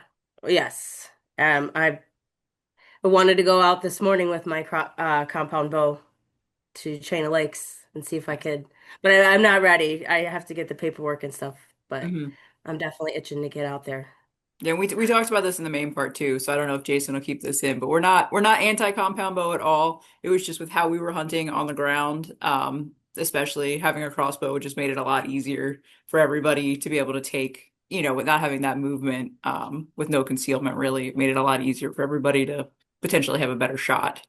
Yeah, absolutely. And I am so glad that we did that, sort of ground sitting, stalking situation rather than sitting in a tree stand or a blind even. Yeah, it was I windy too when we were there. Tree stands would have been rough. Yeah, absolutely. I would have been terrified. It would have, maybe ruined it a little bit. But it was just right up my alley, all of that. I just had a wonderful time. Yeah, I really like that we split off with the mentors, and we kind of all, we try to match it based on what people are looking for, but also just generally, like we kind of put you with Curtis because I knew you were interested in, it's a little cold and dry for mushrooms, but just some of the other stuff, and then we switch it up a little bit too, but so you can kind of learn from everybody, but you can kind of get that one-on-one, like what are you interested in learning specifically, or you know what I mean? So, Yeah, absolutely. I mean, I'm grateful that he was running those trail cams. mhm, I really loved, taking what I could from listening to him talk about that and learning how he put them in the tree and at what level. And mhm. then going back through the pictures, you can see, I mean, that is what they're for, right? Is to see what's out there, what you have to look forward to hunting, and just to know that that's what we were sitting there, that those bucks that we saw on those trail cams could have just walked right out in front of me and could have been at the processor. It just makes it so much more exciting. So I'm definitely going to be looking for some clearance trail cams. Well, we And do have a webinar in case anybody's interested that's recorded that's all about trail camera data management. So not just seeing what's out there, but kind of how to manage all that data and be like, okay, how do I pick my spot? How do I figure out with wind direction? Because you can record all that depending on the trail camera model. So oh, I'll make sure I send you that link, Shannon, but I'll also make sure we put that in there because it's really cool and Curtis likes that kind of stuff a lot. Usually he's throwing stuff out deer, kind of the secondary. He's looking for fur bears too, but it's a really cool webinar we did. So this year, so I'll have to make sure we include that link because I think it's kind of special. So yeah, absolutely. If you're interested in that aspect of hunting using your gear, using the tools. Sorry, my cat. it's okay. My dog's usually like, "Hello." Um, he always likes to jump in my videos. Has to be the center of attention. But yeah, absolutely that webinar, please send it to me and anyone who wants to learn how to use a trail cam.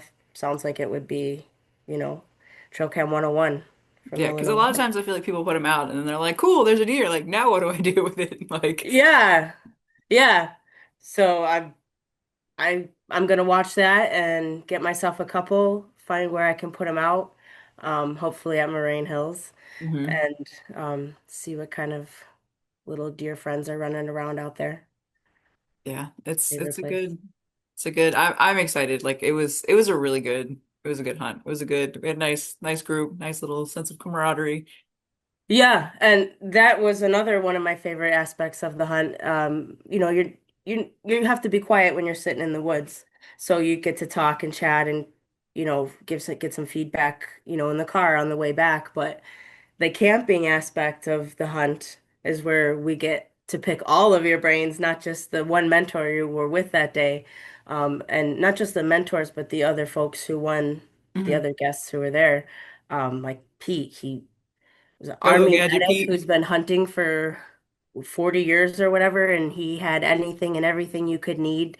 You just learn so much from all these people who are coming from different walks of life, and to just have that time at the end of the day.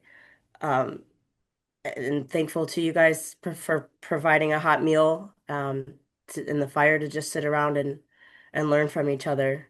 I think that was, one of the most rewarding things that I took away from the 3.5 days we were there. Yeah, we always have a good time too. It's always a good time for us to get new or past hunters in the field that are just excited to be there and just, jazzed even just to see a deer. It's great that we got Yeah, one down, but it's just nice to have people that want to be there and want to be out there and are just, excited to be there. yeah, and that's what everyone that was there was excited to be there. And I know I was just, Curtis found a turkey feather, and I was like, oh my God, that's so cool. So And all just the to see, little cactuses we were finding, like that was really cool. We yeah. weren't expecting those. Like Not some at all. I cannot believe that there's cacti in Illinois like this. and hearing the And they're coyotes. prickly pear, which is edible. Yep. And hearing all the Gorgeous. coyotes and the owls and stuff. Yeah, it's nice to just get out and Oh, and the stars, just to look up, and it was magical. The whole thing was beautiful. I had such a wonderful time, and I highly recommend anyone who's interested in hunting, if you don't have any friends, Illinois Learn to Hunt, they'll teach you everything you need to know, basically. Highly recommend do you feel more this confident whole now? thing. Do you feel like at least you feel more confident that you could get out there and get after Oh it? yeah, absolutely, 100%. The only problem I feel like I'd have is convincing a friend to, come drag a deer out with me, um, when I do get one. But other than that, I'm ready to go. I've got all the gear. I've got all the information from you guys. And, it's intimidating at first when you don't know Oh all yeah. the ins and outs. Especially with the Yeah, so rigs and making an ethical shot. And then I think archery just makes it a little more challenging in some ways. Just, with that shot and being able to do it, especially if you're brand new. Um, yeah, absolutely. Learning the shot placement, like the deer Minaj got. Dan was saying it was a great shot. Minaj actually wasn't quite as confident in it as he probably should have been. But ultimately, when we were reviewing, the innards and Mhm. where the shot went through. You know, it was a good shot right through the heart. I thought it was, I think it Yep. was. Well, and when I talked to Um, Minaj, he said he wouldn't have taken that shot if Dan wasn't there. oh, Um, really? just because it was he had to make that decision. But with Suzanne, she had one that was straight on, but she couldn't take that shot because it was straight on archery. Firearms, she probably would have been all right. So it's just kind of getting that experience and that, with what you can and can't, comfortably Yeah. take. So And both of those videos, the deer in both of their videos, just like it was incredible. They just looked right at them, and one person got it and the other person didn't, and and it's just that slight turn, that right. slight difference. Yep. Yeah, and just learning that little bit of information, make or break your shot. Um, and then are you gonna have to track it for an hour or 18 hours until it dies because you did make a bad shot, so Personally, uh, that's the part of deer hunting I find stressful. It's like it's not just after the shot, like it's done. It's like then you have this whole like stressful, like now I have to find it. Is it dead? Like that to me is why deer hunting, I'm like, oh, like this is a thing. Um, yeah. The one day, let's see, Tuesday evening, Curtis and I were sitting, and we were right in the wind tunnel. The mhm. wind was so bad, and after when it's almost about 3 hours, you start getting a little bit antsy, like, okay, I gotta stand up, or So it was like I was trying to look at my phone. I was like, it's the last 10 minutes. Curtis is gonna come get me any second. And then he starts signaling that he saw a deer in the last 10 minutes. And I was like, no way this is happening right now. Um, but we We always ultimately didn't get it. But I got to get up and stalk it. Like I could have seen it at any second. And it was just so exciting. We always joke that it's like whenever you are like ready to go for the day, just give it another like 10, 15 minutes 'cause, with anything. Because we swear that's like, we've had like, that's when all the geese come in, or like, that's when the deer walk in, like you're getting ready to walk out, and like, that's when all the turkeys come up, and you're just not ready. So we always try to be like, all right, Yeah. this is like our 10-minute warning kind of thing, like 10 more minutes, and then we'll go because it's gotten us Yeah. enough times now. But that's when it can happen. And then I was like, if I get this deer, it's about to be dark for real. We're gonna have to track it all through the woods. And boy, Yeah. that's just another level to the hunt. Wednesday morning, my husband was texting with Jason, was like, hey, because he was in the same area and he was texting them because he's like, hey, I'm getting ready to come out because, we were getting ready to go pack up camp and stuff. And he was like, I don't want to blow up your guys' hunt. Like, I just want to, because it was cold that morning. And he was Yes. like, I don't want to, if you guys are staying out, like, I just, figuring out how to get out. And he set his crossbow down and he looked up and there was a doe at 20 yards and he was like, are you kidding me right now? But he was like, and he was so mad. But on the drive home, he was like, it's probably for the best. He's like, because we would have been there. Like, then we would, it's like, then you've got all of that. And it's like, if it had been at like 8, that would have been fine. But at like Right. 10, he was like, oh, like, Exactly. but yeah, he All was, the books I got these three huge books, so deer one, whitetail 101 or whatever, mm, and it's all these old timers, and all three of the books were like the last 10 minutes of of the legal shooting hours when you're going to find them, and so that's what was driving me every day. I was like, okay, I'm gonna get one. Just keep waiting 10 more minutes and then he'll come. But it didn't happen for me, but glad it happened for Minaj. Yeah. I think you're going to get one this year. I have a feeling we'll get you out. You're going to get one.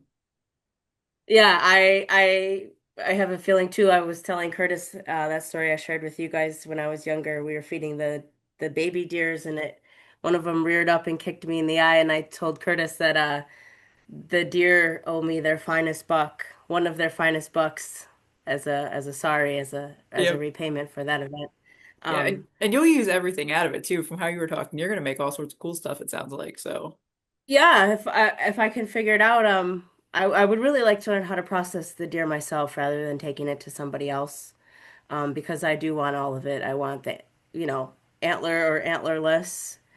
I will, like to your point, try to use every aspect of it that I can. Um, but yeah, I would love to make some sinew by my own hand, dry it out or whatever. And because I have so many turkey feathers, I want to make pens out of them. nice. So one of the ways I saw is, wrap it with sinew. So I would love to have that from a deer that I harvested That's myself. cool. See, that's why I'm Yeah. like, I think you'll be a good trapper. You want to use all the pieces. I was telling Oh them. yeah, yep. I've watched all the videos that you sent me. And I'm gonna be moving on to that as well. Um, Well, I I feel like am making right stuff, now. trapping's the way to go. I told him, I Yeah, was like, she's gonna be one of us. I'm so excited. I am 100% for sure. I'm definitely coming to your December event at Moraine Hills too. It's what is it? It's Water trapping beaver, I think. water trapping beaver. Yeah, And yeah. we're The gonna, beavers, they're my buddies. Um, they're tasty too. yeah, I was wondering. I was been thinking about that. I have pictures of them, and maybe someday I'll be eating them. And who would have thought I'd end up in that situation? Um, Circle of life, yeah, true, true. And we're also going to have a trapping webinar coming up, I think in December as well. So we'll post that as well, but I'll let you know as we get closer to. So we've got some cool stuff coming up. I don't know if it's posted yet, but we've got some trapping stuff coming. Awesome. I'm The looking season will forward be to it. I opening can't soon. wait. Very excited. You So guys are so knowledgeable. I'm just so grateful. I can't say it enough for I, everything you're I feel like sharing. I'm still learning too. So I have a good time. Every time we go out, I learn something new as well. So Yeah, that keeps it fun. That's how it should be, learn a little new thing every time. Yeah. keeps it fresh. And now I have a crossbow. So Yeah, that picture of you holding the crossbow, you look like a badass. I know we're all just like, Have you well. used it? I Have you I have used to it recite again? it in because we had one of our other participants borrowed it, but I need to go recite it in and then my husband's like, yes, we're going and we've got a wedding this coming weekend, but after that we're going to be going to get out. But Oh, yeah, I felt so bad. I broke. I mean, it was a pure accident. The knock wasn't on the arrow, and we broke that string on it your happens. guys' crossbow. It happens. But They parts yeah, break, parts break. Jason's broken yeah, it one was before. just part of the learning experience. Things go wrong. It's just like when you're using a shotgun, you have to figure out what happens when you have a misfire and how to deal with that, which I think is kind of the worst part sometimes is when you've got a misfire, you're like, oh God, now what? So Yeah, having that around people who know what they're doing is kind of the best way to learn. I just seen a video this morning or a picture on the internet where some, yeah, I mean, I wouldn't want to learn that way, but Yeah. better for them than me. Yeah. But yeah, the crossbows are intimidating, and I'm just grateful that again I had my mentor there to help me with that. Um, I know that I'm gonna have to tweak the knobs a little bit so that I can actually do it myself when I do buy one. Well, you can do cranks too. So if you're not, and you can shorten the strings so you can just crank it. That's what Suzanne had. So she can just crank it and do it while she's sitting down. And then Pete showed us the trick where so you always know which side it will be on your right hand. You can put a little piece of tape. That was a good tip. Oh yeah, So yeah. I'm saddened that I left camp before Pete had gotten back because he had invited me to come out hunting with him. And like I said earlier, he just has knows everything about everything and has everything you'd need in one of his pockets. And I want to be like him at some point in my hunting career, hunting journey. So I would love to go hunting with him and pick his brain a little bit more. Um, that's what we want. We want a hunting community. That way, if we're not around, because there's only four of us. That way, everybody's kind of got other people, hunting friends to kind of rely on. yeah, I'm so grateful for that. And Suzanne said that she would love to have a couple hunting sits together. Uh, so hopefully that pans out and we can all just learn from each other. I'm excited to go out with you and your husband. I think that would be a lot of fun. Yeah, Um, and it'd just be see what good. we can get. Yeah, and if you get a deer, need help processing it, breaking it down, let me know. You're not that far, so. And Minaj is Yeah, not far either, so he owes you. You help true, drag his deer out of the woods. true, true. He's only about 20 minutes away or so. That's a good point. I'll have to remember that. But yeah, more than that, I'm just like I would love to do the trapping thing with you. Um, the Trappers College you mentioned, I was looking into that a little bit. Um, Wisconsin has the women's trap camp, and then they're working on their version for Illinois. It's still like it's still growing. But I'll send you the details for that oh, too. that's the women's only thing, right? Hmm. Bo, yeah, I believe the lady was there Yep. um, at Hunt Camp. Yep. Lisa. Yep. Yeah, she sets that whole thing up all herself, and that was really cool. All the different events that she has Yeah. going on. Yeah, we do. We usually do a class or two for them, for that as Yeah. well. Then with the Trappers College, she keeps, or for their Trappers Trap Camp type thing they do, that's a weekend. They're trying to get me to help as well with that, but I'm like, I don't know if I'm ready. But Oh, I think you would be. I yeah. think you would be great. You would do great. Um, but yeah, I just I again, I'm so grateful that I won that. You guys, you, Dan, Jason, Curtis, I couldn't have asked for a better group of mentors and people that won. It was just wonderful. Yeah, it was a good time. We had fun. It was a good Yeah. site. It was good. The deer were cooperative. So many scrapes, so many rubs. Good sign. Good stuff to show you guys. Yeah, and I don't, did you read that article that just came out about how the deer scrapes, they could, it's like bioluminescent that Yeah, they I could. did see I did see that. That's I crazy. was reading some more about that, and it was just, I felt like what's that movie with the blue Avatar? I kind Oh. of felt like if you think about it that way, it's just it, one a magical world being in the woods. And you're lucky if you get to be out there and sit and hunt, whether you're in a tree stand, a blind, or on the ground. Yeah, you're just out there watching, seeing what's going on. Yeah, it's more than just trying to kill a deer. It's like a magical experience, in my opinion. Yeah. No, I always tell people I'm like the kill is like not, I mean it's nice to have the thing you harvest, but like the killing is not the point. It's everything else. The killing is like it's kind of the regrettable part, but Right, everything gets eaten, you know? So right. Yeah. And even, even if I would have loved to have gotten a turkey, um, if, you know, could have focused on that a little bit more. Maybe I was so excited about getting a deer that I forgot that we could get the turkeys. but you still have that permit, so you could, depending on the Yes. site. So Yep, yep. I gotta figure out where to go. I think Channel Lakes is gonna be my best bet since Moraine is on a lottery setup. hmm for archery, Um, yeah. Marine Hills is a weird one for that, but yeah, so Channel Lakes. I it's don't know different. much about the turkeys there, but I need to do some scouting, it sounds like. And then I will. That's all you can do. And now you know, because you've had basically a crash course in what to look for. Yeah, I thought scrapes would be on bigger trees, but Nope. definitely They don't walking. care. Yeah, no, learned so much just walking. I think Curtis and I just did one scout together, and I learned a ton, how to pick out a deer trail, and to look for scrapes and scrapes and on trees and on the ground.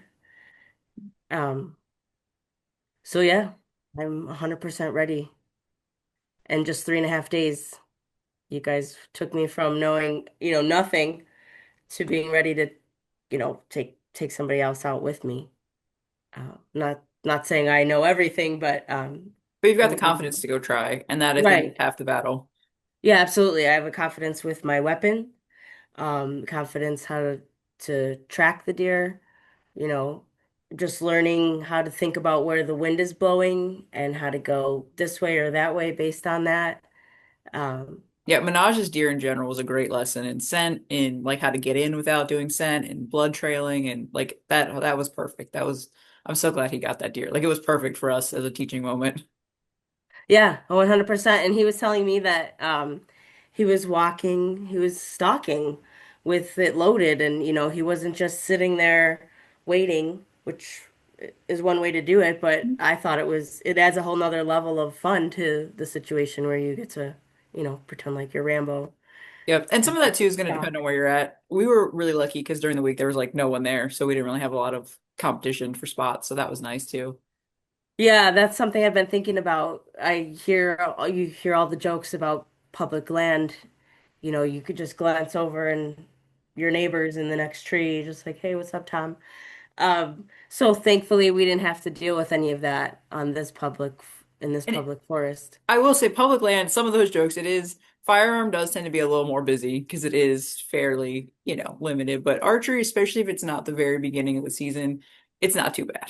Especially if you're willing to go, during the week, wait till the weather's a little colder. Like you can, it's not too bad. Yeah, I definitely think that I could have. Well, I learned it was a learning situation. Thankful to you to busting out those hand warmers. Oh yeah, dude. Don't be ashamed of the hand warmers. They make life better. There's no re if you're suffering just to suffer is not worth it. Yeah, that's something I learned on the last sit. I had the hand warmer in my pocket, and I had kind of forgotten about it for a moment. And then I looked down and I saw the orange, and I was like, "Lauren, thank you so much." And I like tried to open it as quietly as I could, and it helped. Yeah. And by the Especially time when I you're just sitting there in the shadows. Yeah, there's certain things where I was like, I'm a big fan for upland in the back of my gloves because like you have to have your hands out and be able to have like dexterity with a shotgun in gloves. yeah, So like you can't wear super thick ones, and I got short little fingers, so like it just I struggle. So I'm like I'm a big fan of the hand warmer. Like I will make it work. So I was yeah, like absolutely. I I'm gonna happened to put have one them in in the my neck. car, and I was like everybody gets a hand warmer. You get a hand warmer. You get a hand warmer. Yeah, it Go was for your chilly, so I was like we'll make it work. Yep. Because like I said, So I'm yeah, used to hunting where you're moving, so sitting in the shadows and waiting is harder for me. So oh yeah, you do that. So you're more of a pheasant? we do a lot of stuff, but like with upland, even with trapping, you're moving a lot of stuff around. You're carrying buckets of just traps and gear and whatever. Yeah, And, keeps you waterfowl, you're moving. moving around. Just a lot of stuff. Even with just running my dog and stuff when it's cold with rabbits, you're walking. Like we're not just sitting and waiting for the most part. Yeah, it's too bad you have the seasons in the cold months, Yeah, but but you're as moving, long so as it's you all have the right. You gear. stay. I'm used to being like 40, but you're walking, so it's not too bad. It's not 40, but then you're sitting. Yeah. Well, I think it was you who was saying Jason had like a blanket, like a camo blanket. Yeah, He just was don't like all sleep on the bundled camo up. blanket, guys. That's my tip. It's if you're gonna be in a sitting, it's worth it. It makes a difference on your legs. Yeah, absolutely. I'm definitely have been looking, keeping my eye open for one. It'd be cool to get like a sleeping bag one you just put your arms and legs through and you just walk around like that. I saw they basically make it's like a poncho liner, I think, for the military in camo, but it's basically a giant snuggie. But yeah, Nice. I was hunting with Jason with one of our mentees at one point. I looked over and he's just like all snuggled up. You just see his head. He just looked like super cozy. I was pretty jealous. So Smart. I had an extra jacket and I started bringing that and using that on my legs because, like I said, you're just sitting there, so you start to my core is great, but my legs get cold. So Oh yeah. Yeah. It was hard for me to sit there. I'm a little bit older, getting older now. But it was my first experience, maybe if I do it a little bit more, I'll get more used to it. and some people just struggle to sit for that long. I mean, Jason is like the Zen master with deer hunting. Like he'll just sit there. I mean, Curtis gets antsy sometimes after a while too. So it's you got to do what you got to do. We've all got different personalities. You got to Yeah. do what you got to do. Yeah. I'm gonna have to find myself a little turkey chair like you guys had and see if that helps. The back helps. I got a bad back, so having that back, it's nice.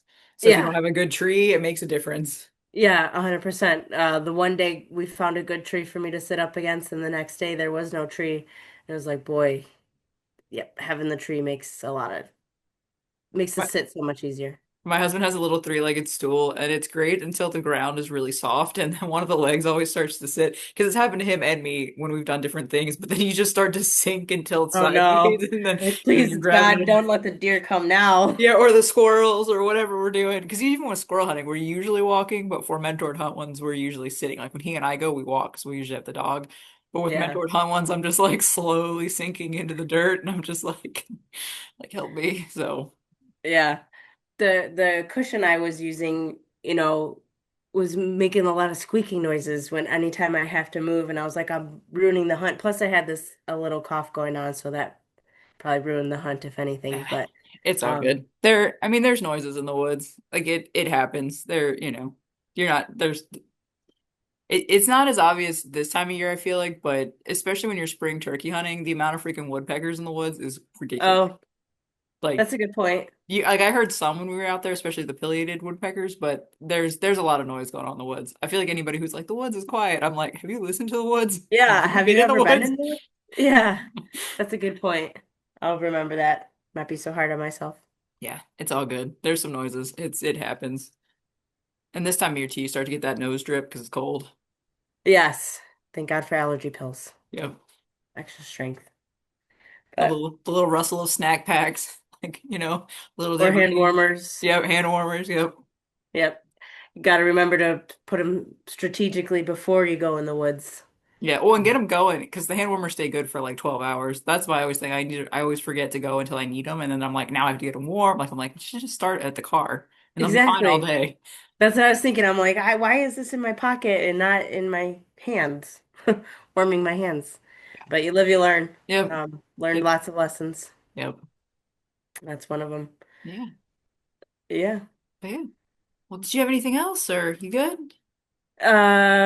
Nope. Just want to say anyone who's watching that if you have any interest in hunting or trapping or needing to find like-minded people, highly recommend Illinois Learn to Hunt, folks. They're wonderful, and I can't thank them enough for everything I learned. So thank you. Thanks, Shannon. You're welcome.